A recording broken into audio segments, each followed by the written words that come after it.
Dengan merasa tidak bersalah, Dr. Tipa saat ditangkap melakukan perlawanan dan histeris nggak mau dibawa ke kantor polisi, guys. Coba perhatikan, polisi sampai kesusahan mendorong dan menarik ke atas Dr. Tipa. Wah.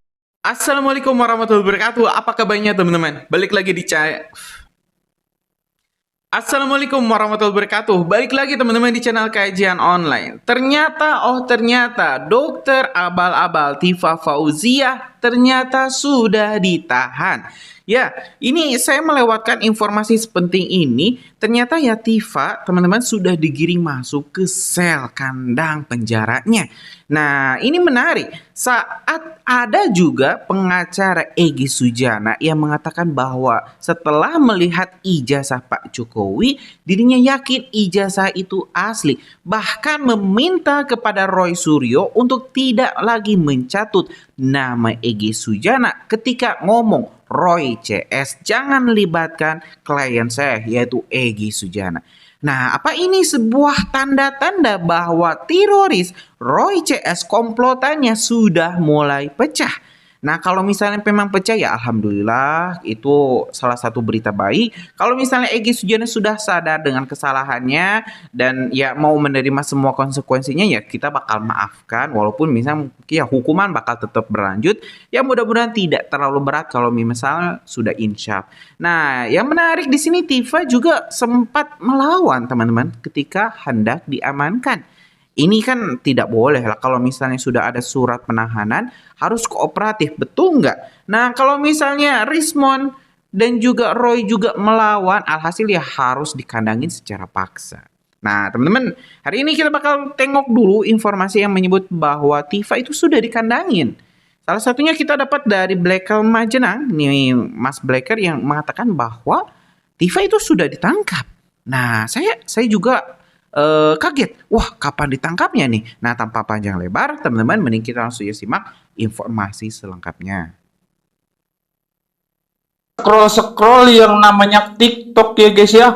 Waduh, kok muncul itu tipeng ya guys ya. Padahal selama ijazah itu sudah ditunjukkan ya guys ya, ataupun setelah ijazah itu ditunjukkan kepada para kadrun, yang namanya tipeng kan nggak pernah muncul lagi bersama Kurnia. Nah, kalau dari pihak Kurnia itu kan sudah dibilang dan disebutkan oleh kuasa hukum Egy Sujana, Ibu Elida ya guys ya, yang mengatakan bahwa sama-sama melihat ijazah Pak Jokowi yang asli ya guys ya. Langsung pleng gue guys, langkah komentar orang dongol-dongol. Lah sikin dongol apa guys? Berita tipeng guys ya.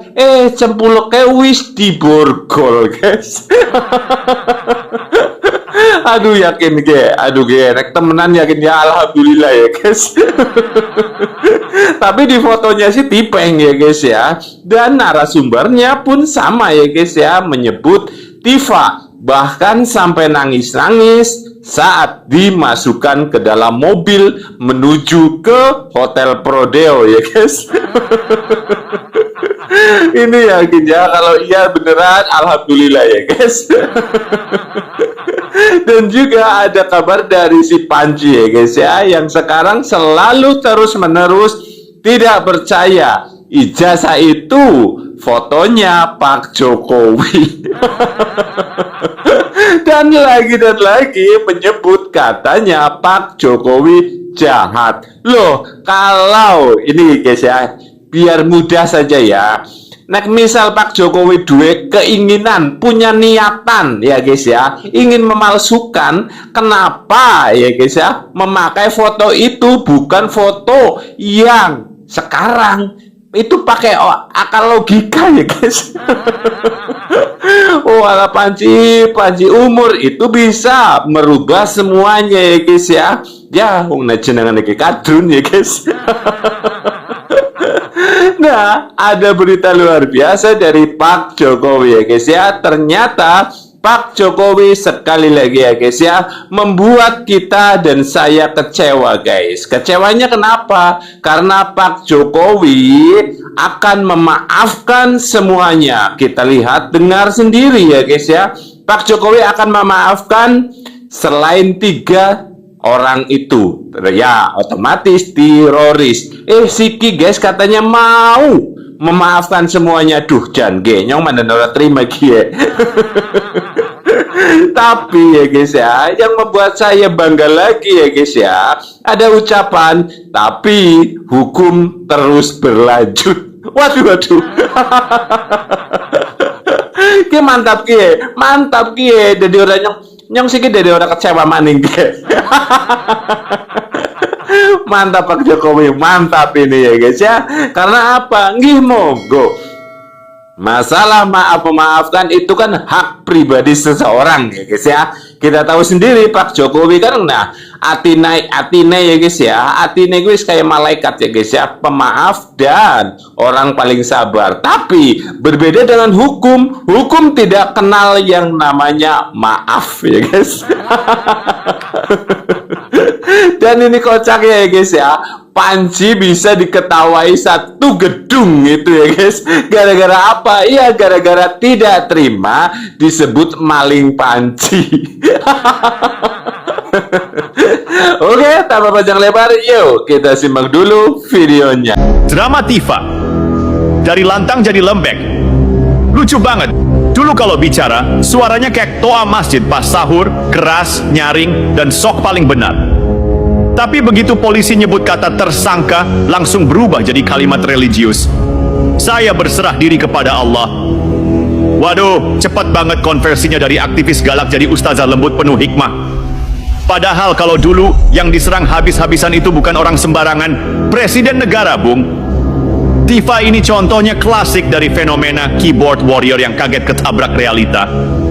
Dulu di Twitter, atau X kalau mau sok global, dia bebas mencaci, bikin narasi manipulatif, ngadu domba, bahkan ngeramu fitnah digital. Kayak lagi bikin jamu herba, lengkap dengan embel-embel demi kebenaran. Tapi begitu jadi tersangka, nada langsung berubah jadi mellow. Sekarang postingannya mirip curhatan emak-emak gagal diet.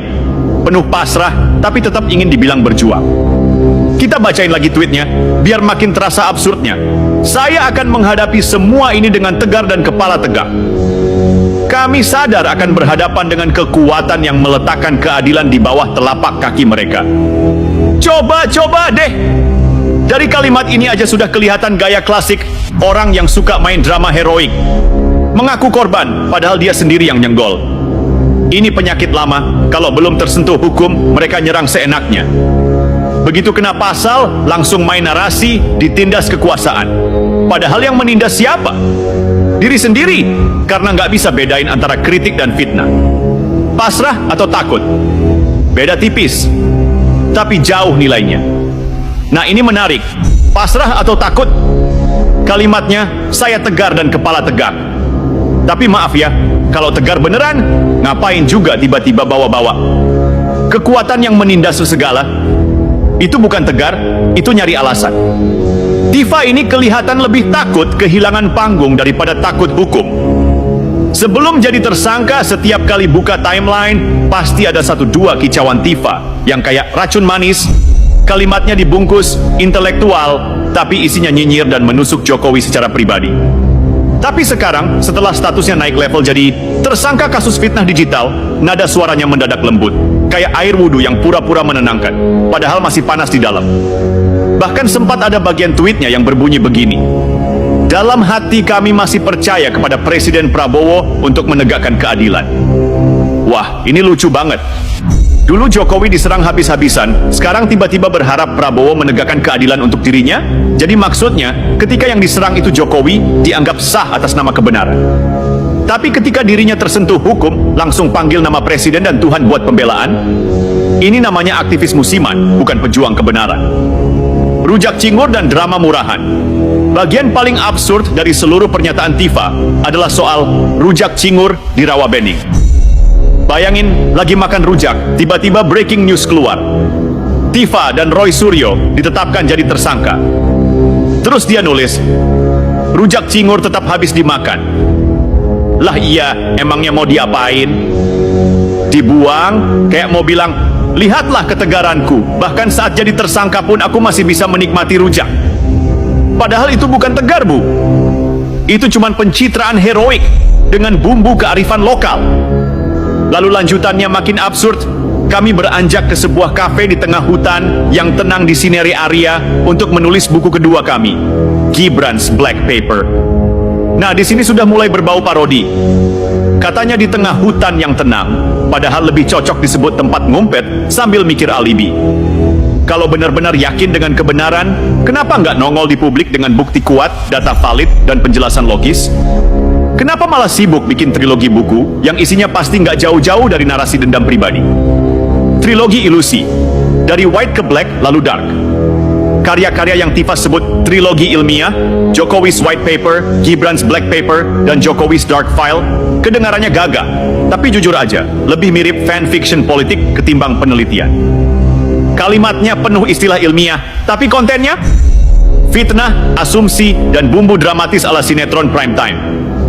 Dan lucunya, mereka bangga banget dengan kalimat jejak digital tidak akan bisa dihapus. Iya Bu, dan itu termasuk jejak fitnah Ibu sendiri. Karena jejak digital memang abadi, termasuk kicauan yang menuduh tanpa bukti, menyebar manipulasi dokumen, dan menyerang pribadi presiden.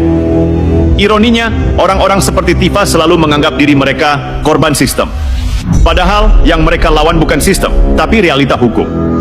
Realita yang bilang kalau nyebar fitnah, siap-siap ditanggung akibatnya. Dan sekarang akibatnya datang. Dulu lantang, sekarang lembek. Ada perbedaan mencolok antara Tifa sebelum dan sesudah ditetapkan tersangka. Dulu, setiap bicara tentang Jokowi, nadanya tinggi, logatnya merendahkan, bahkan sering memakai istilah medis, seolah-olah dia dokter paling suci di republik ini. Sekarang, nada menurun drastis. Bahasa religius muncul di mana-mana. Tiba-tiba muncul kalimat, tiada kekuatan selain dari Allah. Wah, kalau begitu semua orang yang ditangkap polisi tinggal nulis begitu aja, ya biar dikira suci. Ini bukan soal iman, Bu. Ini soal tanggung jawab atas ucapan dan tindakan. Beriman itu bagus, tapi jangan dijadikan tameng buat ngeles dari kesalahan. Dan yang paling menyedihkan, narasi-narasi seperti ini sering dipakai buat ngibulin simpatisan. Supaya apa? Supaya mereka tetap merasa sedang berjuang melawan penguasa jahat. Padahal kenyataannya, yang diperangi cuma bayangan sendiri. Main hero-heroan di dunia maya. Fenomena kayak Tifa ini banyak di Indonesia. Aktivis digital yang haus spotlight. Setiap isu politik dijadikan panggung, setiap momen jadi konten. Padahal perjuangan sejati itu nggak perlu diumbar dengan gaya puisi atau drama. Kalau benar-benar mau berjuang dengan ilmu, ya kasih data valid, buka argumen logis, bukan bikin paper yang isinya kutipan liar dan teori ngawur. Kalau mau berperang dengan kebenaran, ya bawa bukti ke pengadilan, bukan bikin utas di Twitter. Lucunya, Tifa CS ini merasa kayak pahlawan yang dikejar-kejar tirani. Padahal publik udah lama muak dengan gaya, saya korban kekuasaan. Bro, yang jadi korban tuh rakyat, yang tiap hari harus baca omongan-omongan ngawur kalian di timeline. Sindrom aktivis meriang. Ini penyakit yang harus diakui banyak menular di kalangan aktivis dadakan medsos. Waktu masih bebas bicara, mereka berlagak paling tahu segalanya. Tapi begitu kena delik hukum, langsung berubah 180 derajat jadi religius, lembut, penuh kutipan Al-Quran, bahkan menulis, kami sadar ini ujian dari Allah. Ya mungkin emang ujian, tapi bukan ujian iman. Ini ujian logika. Apakah bisa bedain antara berjuang demi kebenaran dengan mengarang bebas demi sensasi? Dan anehnya setiap kali mereka terpojok, selalu main narasi spiritual. Kami berserah diri, kami akan dikenang, kebenaran akan terungkap. Padahal kalau kebenaran itu memang ada, nggak perlu dibungkus kata-kata indah, cukup dibuktikan. Publik udah capek drama. Orang Indonesia itu sebenarnya sabar banget, tapi sabar juga ada batasnya. Kita udah capek lihat aktivis-aktivis gaya begini, ngomong kasar, nyebar kebencian, lalu pas diserempet hukum malah main peran jadi korban. Dan yang paling bikin geli, mereka yakin publik masih percaya. Padahal yang tersisa cuma segelintir pengikut yang hidup di ruang gema kebencian. Setiap kali Tifa nge-tweet, mereka serempak balas dengan, tetap semangat mbak. Padahal dalam hati sebagian juga tahu kok, ini bukan perjuangan, ini cuma pementasan ego. Ketika fitnah disulap jadi karya ilmiah. Nah, ini juga satu lagi, membungkus fitnah dalam format buku. Tifa dan kawan-kawan pinter banget main istilah paper, karya ilmiah, data riset, Padahal yang disebut data itu cuma potongan dokumen digital hasil manipulasi. Sampai muncul istilah Gibran's Black Paper, seolah-olah itu penelitian berat. Padahal isinya kalau dibongkar, lebih banyak opini personal dan gosip politik daripada metodologi ilmiah. Ya, teman-teman, barusan sudah kita simak berbagai informasi-informasi terkait penangkapan Tifa Fauziah dan juga pernyataan yang sangat mengejutkan dari pengacara Egy Sujana yang meminta Roy Suryo CS untuk tak lagi mencatut nama kliennya yaitu Egy Sujana kalau memanggil Roy CS atau komplotannya. Ini sudah menandakan bahwa Roy, Tifa, Rismon, teman-teman, sudah ditinggalkan. Tidak ada lagi orang besar yang akan membacking mereka, bahkan ya aliran dana besar yang selama ini cair juga disetok. Ya tinggal menunggu nasib Roy, Tifa, dan juga Rismon dihukum lebih dari 12 tahun penjara. Ini kabar baik teman-teman, dan kita doakan para tersangka ini segera ditahan. Segera mempertanggungjawabkan kesalahan-kesalahannya di mata hukum. Nah, gimana menurut kalian? Punya pendapat lain? Coba tulis di kolom komentar. Kita bakal diskusikan. Terima kasih teman-teman. Lanjut di video selanjutnya. Assalamualaikum warahmatullahi wabarakatuh.